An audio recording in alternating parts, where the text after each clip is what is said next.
Drugs నిర్మూలన కోసం జరుగుతున్న పోరాటంలో ప్రతి ఒక్కరూ భాగస్వామ్యం కావాలని జిల్లా ఎస్పీ అఖిల్ మహాజన్ అన్నారు. మాదక ద్రవ్యాల దుర్వినియోగం మరియు అక్రమ రవాణాకు వ్యతిరేకంగా అంతర్జాతీయ దినోత్సవం పురస్కరించుకొని జిల్లా కేంద్రంలోని ప్రభుత్వ కళాశాల మైదానం నుండి అంబేద్కర్ చౌరస్తా, నేతన్న చౌరస్తా, గాంధీ మీదుగా మరక కళాశాల గ్రౌండ్ వరకు ర్యాలీ నిర్వహించారు. ఈ సందర్భంగా ఎస్పీ మాట్లాడుతూ యువత గంజాయి లాంటి మత్తు పదార్థాలకు బానిసలై బంగారు భవిష్యత్తును నాశనం చేసుకోవద్దని, చెడు అలవాట్లకు దూరంగా ఉండి బంగారు భవిష్యత్తు వైపు నడుచుకోవాలని తెలిపారు. సమాజంలో ప్రభుత్వం నిషేధించిన మాదక ద్రవ్యాలు సమూలంగా నిర్మూలించడంలో యువత, ప్రజలు, పోలీసు వారికి సహకరించడంలో కీలక పాత్రగా పోషించాలని కోరారు. డ్రగ్స్ నిర్మూలనకు యాంటీ డ్రగ్ క్లబ్ ఏర్పాటు చేసి అవగాహన కల్పించడం జరుగుతుందన్నారు. ఈ కార్యక్రమంలో అదనపు ఎస్పీ చంద్రయ్య, డిఎస్పీ చంద్రశేఖర్ రెడ్డి, సిఐలు రఘుపతి, మధుకర్, ప్రవీణ్ కుమార్, ఆర్ఐలు యాదగిరి, మధుకర్, రమేష్, జిల్లా మహిళా శిశు సంక్షేమ అధికారి లక్ష్మీరాజం, జిల్లా విద్యాధికారి రమేష్ కుమార్, పోలీస్ సిబ్బంది, పలు పాఠశాల, కళాశాల ఉపాధ్యాయులు, విద్యార్థులు పాల్గొన్నారు.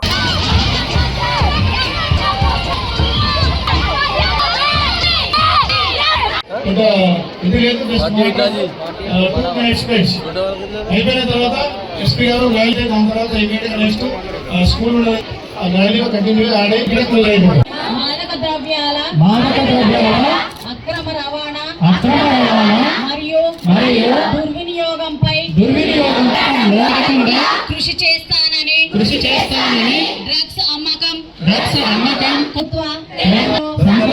సో ఇది మనం పెట్టింది ప్రోగ్రామ్ అంటే ఏంటి, మనం డ్రగ్స్ అగేన్స్ట్, మనం సిరిసిల్లలో మనం అందరు డ్రగ్స్ కి వ్యతిరేకంగా ఉన్నాము.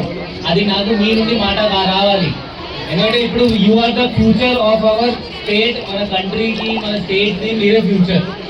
ఇప్పుడు గాంజా లేకపోతే ఏమైనా మత్తు పదార్థం, ఏమైనా డ్రగ్స్ ఉంటే మనకి మంచి కాదు.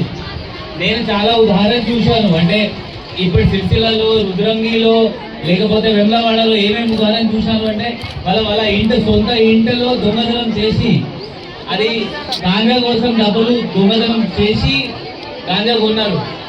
రీసెంట్గా ఒక అబ్బాయి అంటే గాంజా దొరకకపోతే సూసైడ్ చేశారు.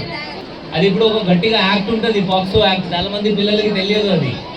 సో మీరు దయచేసి ఫస్ట్ మీ కెరియర్ పైన, మీ కెరియర్ ఏమైనా ఉండొచ్చు, స్పోర్ట్స్ ఉండొచ్చు, స్టడీస్ ఉండొచ్చు, దానిపైన ఫోకస్ చేయండి. ఇట్లయినా విషయంతో దూరం ఉండాలి.